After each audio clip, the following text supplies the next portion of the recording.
The rain fell softly against the glass walls of Ardent Technologies, blurring the towering skyline of Seattle. Inside, the air was crisp, the kind that smelled faintly of polished metal and new beginnings. Trinity Wallace walked through the sleek lobby, her heels clicking against the marble floor, her heart steady despite the weight of expectations. She was here because of her brilliance. Years of late nights, relentless problem-solving, and an unwavering belief in her own ideas had led her to this moment. At 29, Trinity had become one of the youngest robotics engineers ever hired for a lead role at Ardent, a company known for shaping the future.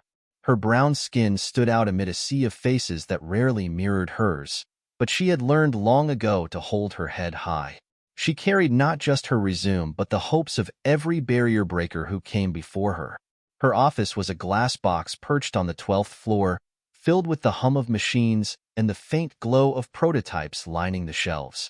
Trinity's passion was human-centered robotics, designs meant to improve lives, not just dazzle investors. She had developed a revolutionary AI algorithm that could adapt in real time to human emotions, a breakthrough that had secured her this coveted position. But the excitement was short-lived. In her first team meeting, Trinity noticed the subtle shifts. The way her ideas were met with polite nods but rarely expanded upon, while similar suggestions from her white colleagues sparked eager discussions. When she presented her designs, the questions seemed more like interrogations, not of the technology, but of her competence. Her supervisor, Mark Ellison, was the epitome of corporate charisma, tall, sharp-suited, and quick with rehearsed smiles. During presentations, he would often reframe her ideas, subtly stripping away her voice while positioning himself as the visionary. Trinity tried to convince herself it was just office politics, the usual battles of ego in high-stakes environments. But the pattern grew impossible to ignore. Weeks turned into months. Projects she spearheaded were credited to others. Emails she sent with critical insights went unanswered until echoed by someone else. In brainstorming sessions, her words seemed to vanish into thin air unless someone repackaged them. The microaggressions piled up, comments about how articulate she was, questions about where she was really from, assumptions that she was part of the administrative staff. Trinity kept her frustration tucked neatly behind professionalism, but the simmering anger grew louder with each passing day. She had fought too hard to be here, and she was not going to fade into the background. The breaking point came during the presentation of Project Helix, a robotics prototype she had spent over a year developing. It was sleek, adaptive, capable of responding to human emotions with unprecedented precision. The room was filled with executives, investors, and key stakeholders. Trinity stood beside her creation, ready to explain the intricate algorithms that powered its intelligence.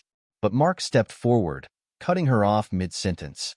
"Let me handle this part," he said smoothly, flashing a rehearsed grin. He presented her work as if it were his own, glossing over the technical brilliance to focus on marketability. The applause at the end felt like a slap. Trinity's name was not mentioned once. That night, sitting alone in her apartment, she stared at the city lights flickering through the rain-streaked windows. The injustice was not new, but it felt heavier this time. This was her work, her brilliance, erased in real time. She knew then that staying silent would be a slow death, not just for her career, but for her spirit. She was done being quiet. The next day, Trinity reached out to Nia Davenport, a former Ardent employee she had met at a tech conference months earlier. Nia had left the company quietly, without explanation, despite leading several groundbreaking projects. They met at a small cafe tucked between old brick buildings, far from the towering glass offices that had dimmed both their light. Nia listened quietly as Trinity shared her frustrations, her voice steady despite the anger beneath. When she finished, Nia nodded slowly. "I went through the same thing," she admitted. "They praised my work behind closed doors, but erased me when it mattered. When I pushed back, they labeled me difficult. That label stuck until I left."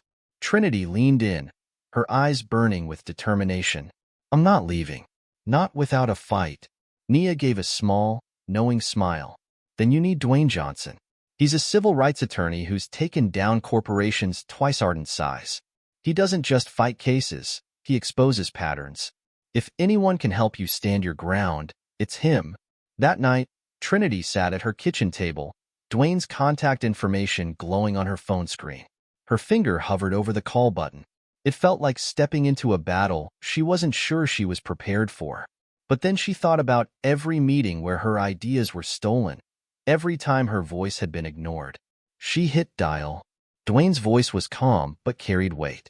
When they met in his office a few days later, he listened closely, taking notes as Trinity laid out her experiences. Stolen ideas, denied promotions, coded language and performance reviews. When she finished, Dwayne leaned back in his chair, tapping his pen against the notepad. "They're counting on your silence," he said quietly. "But we're going to make sure they hear you loud and clear." The tension inside Ardent Technologies grew heavier with each passing day.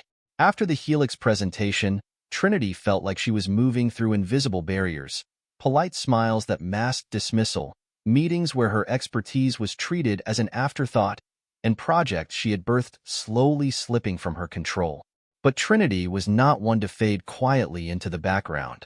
She arrived early each morning, her footsteps echoing in the nearly empty hallways, the quiet allowing her to focus before the corporate noise set in. She reviewed every project file meticulously, ensuring her name was attached to her work. She sent follow-up emails summarizing meetings, carefully documenting who contributed what. Her notebook grew thick with notes, a silent record of her labor and the credit that kept disappearing. One afternoon, during a project development meeting, Trinity presented an advanced algorithm for emotion-responsive robotics, an upgrade that could revolutionize healthcare assistive devices. The room was filled with department heads, including Mark Ellison and Jason. Trinity stood confidently, explaining the algorithm's ability to adapt in real time to a patient's emotional cues, potentially reducing anxiety for those in critical care. The room was quiet when she finished, a sign she had delivered something impactful. Jason leaned back, stroking his chin thoughtfully. "Interesting concept, but I think if we restructure the neural mapping slightly, it might improve efficiency." Trinity blinked. Restructure the neural mapping? That was the exact feature she had just explained, in detail. Mark nodded at Jason, ignoring Trinity entirely. "Great insight, Jason. Let's explore that angle." Trinity clenched her jaw, forcing herself to stay composed. "That is precisely what I outlined in the first half of my presentation. The restructuring is already integrated into the algorithm I designed." Mark gave a dismissive shrug. "Right, but Jason's framing gives it a sharper edge. Let's move forward with his approach." Her hands curled into fists beneath the table. It was not just erasure. It was theft dressed in corporate politeness. After the meeting, Trinity pulled Jason aside. "Why did you repeat my idea like it was yours?" Jason chuckled, clearly unbothered. "Relax, Trinity. It's not about ownership. It's about teamwork. Ideas evolve in collaboration." She stared at him, her anger simmering just below the surface. Collaboration means acknowledgement, not repackaging someone else's work. Jason shrugged. "It's not personal," but it was. A few weeks later, Arden announced a major project, Project Aegis, a government-funded initiative focusing on robotics for emergency response systems. Trinity had led the development from the ground up, but when the project team was revealed, she was listed as a secondary contributor. Jason was named the lead. That was the final straw. Trinity requested a one-on-one meeting with Mark. She sat across from him in his glass-walled office, the city skyline sprawling behind him. "I want to know why my role in Project Aegis has been minimized," she said, her voice firm. Mark sighed dramatically, as if she were an inconvenience. "Trinity, you are incredibly talented, but sometimes your approach comes off as rigid. Jason is more adaptable, more approachable in leadership roles." She leaned forward. "You mean he is white and I am not?" Mark's smile froze for a fraction of a second before he recovered. "That's not fair. This has nothing to do with race. We're looking at team dynamics." Trinity stood up, her decision made. "You can dress it up however you want, but the truth is plain. And I'm done pretending not to see it." She walked out, not with defeat, but with determination. That night, she sent emails to several former employees, including Nia Davenport. She also connected with an attorney specializing in employment discrimination. Together, they began to piece together a case. not just against Mark, but against the corporate culture at Ardent Technologies. Trinity knew the risk. Speaking out could cost her career, but staying silent would cost her soul. The first step was gathering evidence. Trinity's notebook, filled with dates, incidents, and patterns of behavior, became crucial.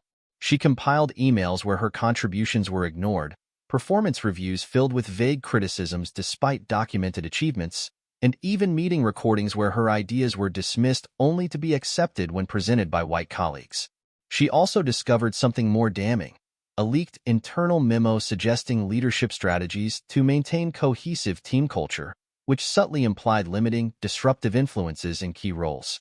Disruptive, it seemed, was code for people like her: too confident, too outspoken, too black. When Trinity filed her formal complaint with the Equal Employment Opportunity Commission, EEOC, the reaction at Ardent was swift. She was called into another HR meeting. Amanda from HR sat across from her, flanked again by Mark, who now looked less smug and more irritated. "We've received your complaint," Amanda began, her tone carefully neutral. "We'd like to discuss how we can resolve this internally." Trinity crossed her arms. "You mean you want me to be quiet?" Mark leaned forward. "Trinity, think carefully about what you're doing. This could impact your future in the industry." She met his gaze without flinching. "You mean it could impact yours?" The meeting ended with Trinity placed on administrative leave, pending an internal review. But the fight had already spilled beyond Ardent's walls. Trinity's story caught the attention of a journalist from the Seattle Times who was investigating racial discrimination in the tech industry. The article, titled "The Invisible Engineer: How Corporate Bias Silences Black Voices in Tech," featured Trinity's experiences alongside those of other professionals who had faced similar discrimination. The story went viral. Public pressure mounted. Tech industry leaders who had previously turned a blind eye were now forced to address uncomfortable truths. Social media erupted with hashtags like #StandWithTrinity and #InvisibleNoMore. Protests formed outside Ardent Technologies, with supporters holding signs that read, "We see you, Trinity." Ardent tried to control the damage, issuing a carefully worded statement filled with corporate jargon about valuing diversity and inclusion. But the damage was done. Their polished image cracked under the weight of truth. Trinity was not alone anymore. Former colleagues reached out, sharing their stories, emails, performance reviews, and testimonies that painted a clear picture of a company thriving on bias while pretending to champion progress. When Trinity's attorney filed a class action lawsuit against Ardent Technologies, it was no longer just about her. It was about every voice they had tried to silence. And this time, those voices were too loud to ignore. The lawsuit against Ardent Technologies sent shockwaves through the tech industry. What had started as Trinity's personal battle was now a public reckoning. News outlets covered the story relentlessly, and social media buzzed with outrage, support, and debate. Trinity's name became synonymous with resistance in an industry that often masked its biases with buzzwords like innovation and diversity. But behind the headlines, Trinity faced a storm that few could see. She received threats, anonymous emails warning her to watch her back, comments on social media filled with hate, and even a vandalized note left on her car: "Go back to where you belong." Yet she refused to back down. While Ardent's legal team tried to dismiss the lawsuit as a misunderstanding blown out of proportion, Trinity's attorney, Dwayne Johnson, was relentless. He was a civil rights lawyer known for taking on corporate giants, and his confidence was unwavering. "They think they can bury the truth under NDAs and PR statements," Dwayne said during one of their late-night strategy sessions. "But we're going to drag it all into the light." The courtroom was nothing like the sleek offices Trinity was used to. No glass walls, no polished presentations, just plain walls, uncomfortable chairs, and the raw weight of justice hanging in the air. Ardent's lawyers tried to paint Trinity as disgruntled, implying she was using race as an excuse for her own professional shortcomings. They highlighted performance reviews filled with vague critiques about her attitude and lack of team cohesion. But Dwayne was prepared. He presented emails where Trinity's contributions were ignored, only to be praised when repeated by white colleagues. He showed project timelines proving her leadership, juxtaposed with promotions given to less qualified individuals. He even introduced testimony from former employees who had been too afraid to speak out until now. Nia Davenport took the stand, her voice steady as she recounted her own experiences of being sidelined at Ardent. "It's not about being overlooked once or twice," Nia said. "It's a pattern, a culture. You start to question your worth because they're so good at pretending you're invisible." Then it was Trinity's turn. She stood in the witness box, facing the same corporate leaders who once dismissed her. But she was not the same woman they had tried to silence. "They called me too aggressive when I spoke up," she testified. "They said I wasn't a team player when I demanded credit for my work. But the truth is, I was never the problem.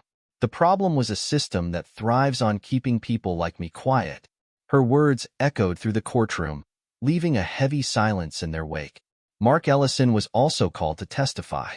He arrived with the same smug demeanor, but under cross-examination, his carefully crafted image began to crack.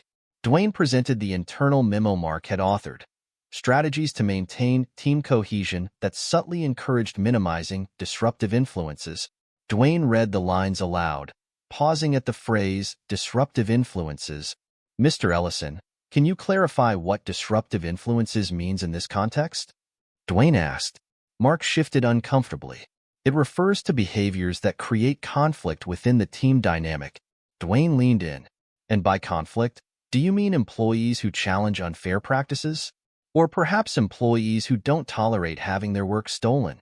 Mark stammered, his polished facade slipping. The courtroom watched, silent, as the truth unraveled. Ardent Technologies' defense crumbled under the weight of evidence. Their diverse and inclusive image was exposed as nothing more than a carefully curated lie. Outside the courtroom, crowds gathered, holding signs that read "Justice for Trinity" and "We are not invisible." The energy was electric, a movement sparked by one woman's refusal to be silenced. When the trial concluded, Trinity stood outside the courthouse, facing reporters. The flash of cameras was blinding, but she stood tall. "This was never just about me," she said. "It's about every person who's been told they're too much or not enough. It's about every voice that's been silenced. We are not asking for special treatment. We are demanding what we've earned." The crowd erupted in applause, but Trinity's mind was already on what came next. The verdict came weeks later. The jury found Ardent Technologies guilty of racial discrimination, retaliation, and creating a hostile work environment. The company was ordered to pay significant damages, not just to Trinity but to every plaintiff involved in the class action lawsuit. Mark Ellison was publicly disgraced, fired from Ardent, and blacklisted from many industry circles. His fall from grace was swift and undeniable. But for Trinity, the victory was more than a legal win. She had exposed a system designed to silence her, and she had shattered it. The courtroom victory was more than just a legal win. It was a seismic shift.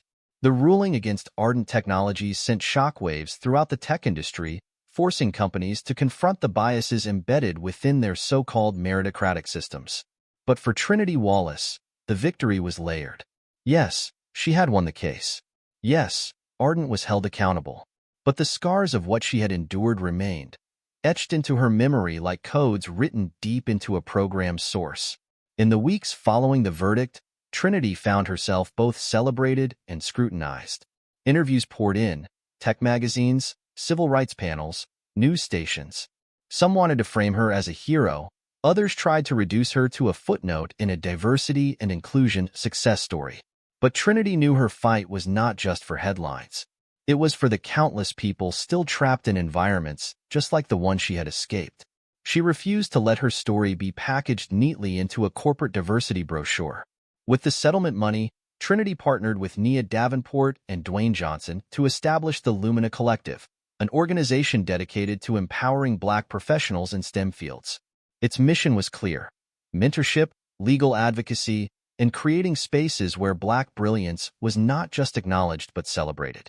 Lumina's first office was a modest space in downtown Seattle. Nothing fancy, just a place where people could walk in, share their experiences, and find support. Trinity wanted it to feel different from the sterile corporate environments she had known. There were no glass walls designed to intimidate, no hushed whispers behind closed doors. Instead, there were vibrant murals painted by local artists, shelves lined with books on Black history and innovation, and an open-door policy that welcomed truth, no matter how uncomfortable. The response was overwhelming. Emails flooded in from people across the country, engineers, data scientists, designers, sharing stories that mirrored Trinity's own. Some wrote about having their work stolen, others about being passed over for promotions, or enduring microaggressions disguised as office banter. Trinity read each message, her heart heavy but also fueled by the knowledge that she was not alone, and neither were they. One day, while organizing files in the office, Nia approached Trinity with a quiet smile. "You know what's wild?" Nia said, leaning against the doorframe. "There was a time when I thought leaving Ardent was the end of my career.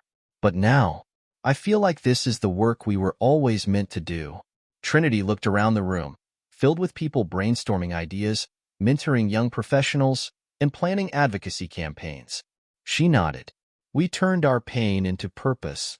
But even with Lumina's growth, Trinity was not done fighting. Ardent Technologies had released another statement post-verdict, an attempt to salvage their public image. They announced new diversity initiatives, hired a chief diversity officer, and pledged millions toward equity training. On paper, it looked impressive, but Trinity saw it for what it was: damage control. So, she requested a meeting with Ardent's board of directors. Surprisingly, they agreed, likely out of fear of further public backlash.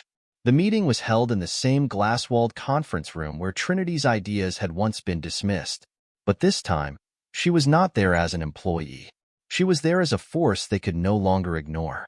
Mark Ellison was gone, replaced by interim leadership desperate to clean up the mess. Trinity sat at the long conference table, her presence commanding.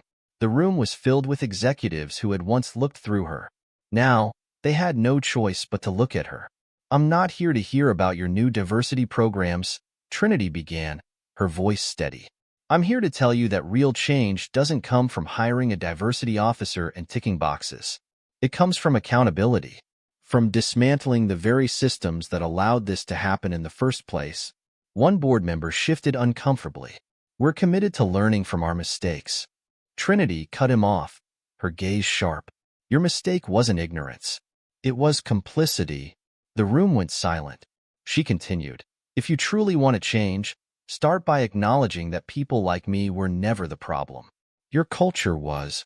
After the meeting, Trinity walked out of Ardent Technologies for the last time, not as someone who had been defeated, but as someone who had redefined what victory looked like.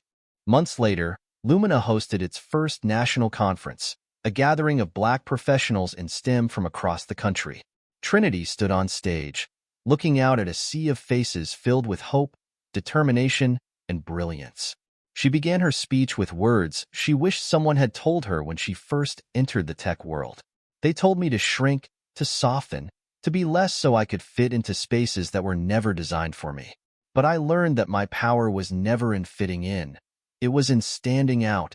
The crowd erupted in applause, but Trinity wasn't seeking validation.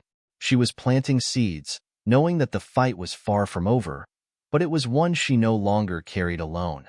After the conference, a young woman approached her, nervous but determined. "I'm an engineer," she said softly. "I was going to quit my job because I thought it was just me, like I wasn't good enough. But then I heard your story. You saved me from believing that lie." Trinity smiled, her heart full. "No one can steal your light unless you let them. And you? You're just getting started."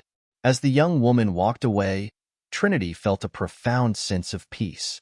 She had not just fought a battle, she had ignited a movement, and the light was only growing. A year after the verdict, Trinity Wallace found herself standing on a stage in Washington, D.C., receiving an award for leadership in technology and social justice. The auditorium was packed: engineers, activists, students, and leaders from across industries, all gathered to honor her work. The spotlight was bright, but Trinity stood calmly, no longer feeling like she had to prove her worth. She approached the podium, her voice steady, her presence undeniable. "I never set out to be an activist," she began, her eyes scanning the crowd. "I just wanted to do my job, to create, to innovate, and to be seen for my work. But sometimes, life doesn't give you a choice. When your existence in a space is treated like an exception or an inconvenience, you realize that simply standing up is an act of resistance. The room was silent, hanging on every word. They tried to erase me, but here's the thing about erasure. It only works if you stay silent. And I refused to be silent. She paused, her mind drifting briefly to the days when she sat in glass-walled offices, feeling invisible despite her brilliance. But those days felt distant now, like echoes of a life she had outgrown. I wasn't alone in my fight, she continued. There were people who stood with me, people who believed in me when it would have been easier to look away. That's what this is really about. Using your voice not just for yourself, but for the people who can't speak up yet. Applause erupted, but Trinity wasn't finished. She leaned into the microphone, her voice soft but powerful. To every young Black professional who feels like they have to shrink to fit into spaces not built for them, don't. You are not here to fit in. You're here to stand out. And your brilliance will not be dimmed because the world isn't ready. You make them ready. The standing ovation that followed was overwhelming, but Trinity stood quietly, her heart full. She had fought a battle she never asked for, but in doing so, she had found her purpose. After the ceremony, as she stepped outside into the cool evening air, her phone buzzed with messages from people she'd inspired. Students, engineers, colleagues from her past life at Ardent, and strangers from around the world. But one message stood out. It was from a young girl named Zora, just 14, who wrote, "I want to be an engineer like you. Thank you for showing me I belong." Trinity smiled, her eyes misting. She typed back, "You already belong. Just keep shining." As she put her phone away and looked up at the night sky, she realized her fight had never been just about justice. It had been about visibility, about claiming space in a world that tried to erase her. And she had done more than claim it. She had lit it up.